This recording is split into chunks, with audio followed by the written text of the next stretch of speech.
Luke's had a very good season with the expectations he's had coming in. Coming off last year's finish at Nationals, being a first-team All-American. There's expectations a lot of kids have trouble living up to sometimes. And my hat's off to him this year from the point that he didn't play great for himself like he did at the end of last year, but he played steady and solid. He's had a very consistent, solid year. And at the end of the year, when it really counted, when it really had to ante up in the springtime, he's really played well the last few weeks. And that's hard for a senior to do when he's on the way of going out, his mind's shifting from here to there, and he's got responsibility of being the best player on the team. He's done a great job from the standpoint of being a senior #1 player. So I guess you have to not fight, but you had to battle, keeping guys grounded a little bit, of keeping them here rather than getting 3 months ahead of themselves. Especially seniors. Yeah, because it's human nature. Start looking at the next chapter in your life, especially when you're the level that Luke or Scott or Chris was. They're looking at the next. They're getting, talked about. People are talking about, what are they doing next? What are you doing after school? You're turning pro, and the key to playing good golf was to stay in the present. Well, they're always being pushed to get out in the future, and Luke's done a good job of staying in the present this year. I think he's learned. He's seen some guys go ahead of him, and his plays reflected that. Has he heard the same questions? I mean, has he faced the same stuff? Oh, I'm sure he has. Yeah, he has, and it'd be a good question for him. But yeah, he has. But he's a grounded kid, and he's learned though from the other guys. I mean, he's seen.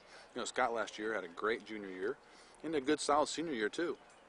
But if you ask Scott, I would think he would say that he didn't have in the end of the season he would have liked. There's nothing, it's just the way it happened. He's fine now, but I think Luke saw some of the frustration Scott was going through, and has learned from that. And that's why it's beneficial to have good players play ahead of you in a program. What's his strength? What describe his game to me?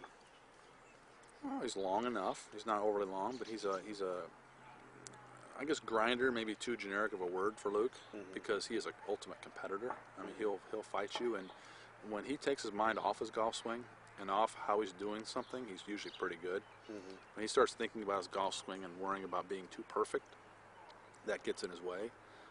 He's very talented. He's always been a great player since he was young, and he keeps getting better and better. So when he goes to compete and just pulls the gloves off and ready to go, he's pretty special. And when he's trying to shoot a score, he's pretty special. And that's what I think he has a knack for, is that when he has to shoot a score, he'll do it. And he has that extra gear. He doesn't overpower golf courses, but he's got a great short game, good touch and feel. But he has a good feel for the game, which as a college coach is the biggest thing to teach kids.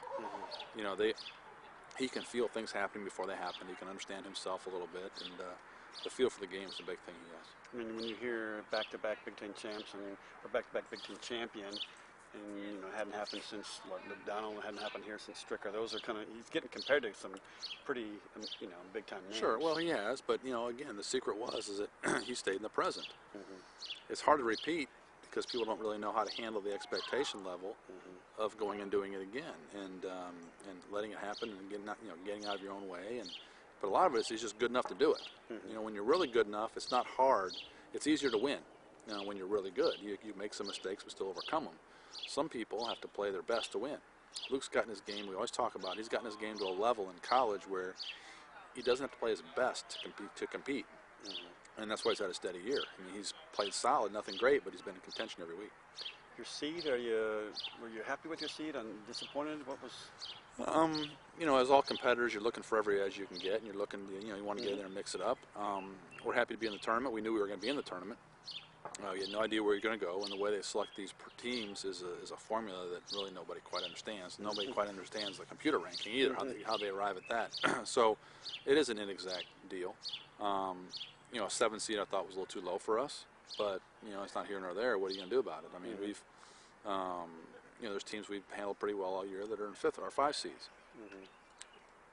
No, I'm not upset about it, and we're ready to go compete.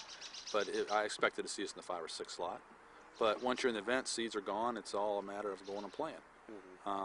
So I'm embracing Oklahoma. These guys are too. It's a place we've never been before. It's a chance to go play at a well-known university golf course against a good field. So we're going to approach like every other event and go try to win the dang thing.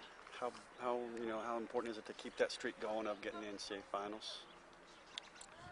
Well, I think it's important. It's like it was trying to win the Big Ten championship again. But the longer you go, the harder it is.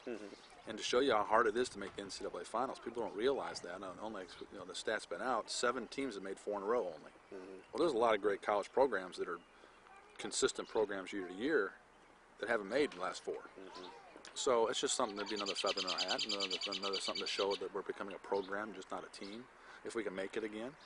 But you got to play hard from the start to finish. You got to get the bounces, and golf's such an inexact sport that it's hard to count on anything. You just got to take it as it comes.